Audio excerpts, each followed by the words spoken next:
Well, it's 3 degrees. So yeah, we definitely. Well, it's still autumn.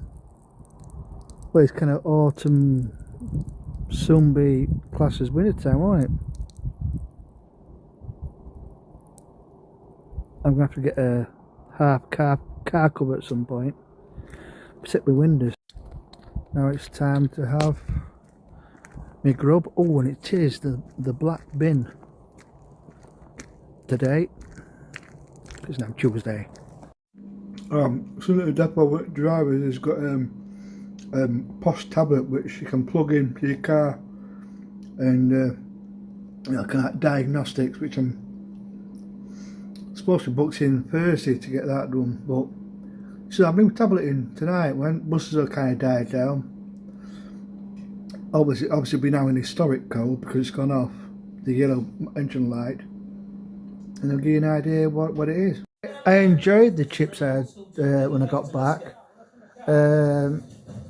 Gusher did me an omelette with a bit of cheese. It's Cathedral City, I think, with chilled cheddar. I had that. I like my chips much better than the ones I had for Monday's tea, which was Hunter's chicken. Wrapped in barbecue. No, obviously Hunter's chicken. I know it's called. It's like drizzled in barbecue sauce and it's wrapped in bacon, like a chicken breast. First time I ever had it was in a pub in London. Bloody hell! I could see the Greenwich. Yeah, in Greenwich in London. It was a pub called the King's Arms. On one of the trips down to, because I stayed in Boreham Wood, which is in Zone 6 of the TFL, and I took Jeff there, but unfortunately there was a 45-minute wait, so I went to another pub about a 5-minute walk from there called the Plume of Feathers, where we had curry, but with the rice dumped in the middle like out of a bowl. I remember another time when I was down in London. I went to this pub called the Hand and Racket. Now Wimbledon is actually kind of in two parts. You've got Wimbledon town. That's where the obviously tennis club somewhere. Then you got Wimbledon village, which is the slightly upper crust cousin to Wimbledon town. Wimbledon town is where the main train station, underground station is. And I went in there, had a pie, which was it's like a big pie. It was a steak. I think it was a steak and ale pie, and you came with mashed potato and peas. But I had some mashed potato, and I tucked into it. It was big enough; it filled me up for a day. And I told Jeff about it, and we went to visit a house where an actress called Imogen Hassel lived. A road called Crooked Billet, actually next door to a Young's pub called the Crooked Billet. And there's another pub further down, the Hand in Hand. And so I told him about this pie, and he's like, right, so here it is. This time I saw big chunks of onion in it.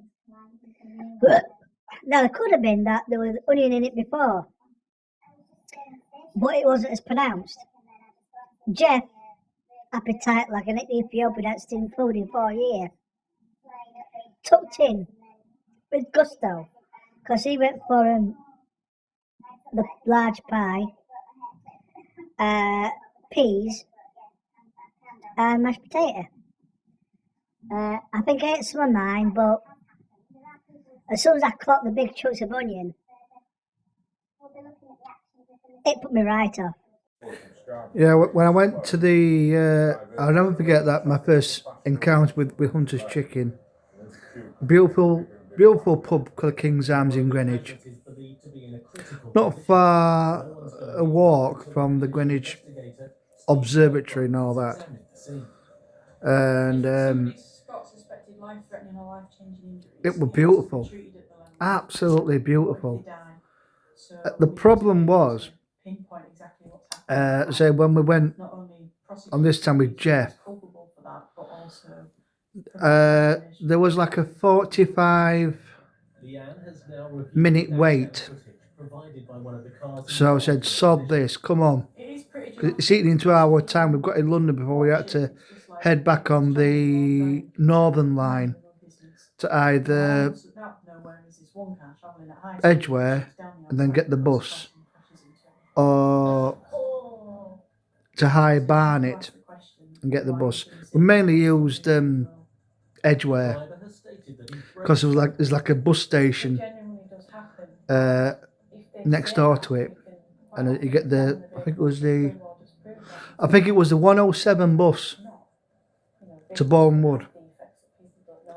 I think sometimes it went through it went through Elstree Village, then up Alham Lane, and then there was like a little terminus, a bus stop in the Elstree and Bournemouth train station, and there was another one bottom end of Shenley Road in the car park of the big Tesco. And you have to be suspicious in the fact that you have to think, well, that's when I went to this pub called the Plume of Feathers. And he took some pictures, and I took some pictures. And years later, I'm looking at these pictures. It looks like, imagine a plate with a mound of something like shaped like it's been in the bulb, turned upside down, with like a moat of whatever food it was. I thought was it a pie? Was that gravy? Because the pictures weren't brilliant quality. Turns out it was curry.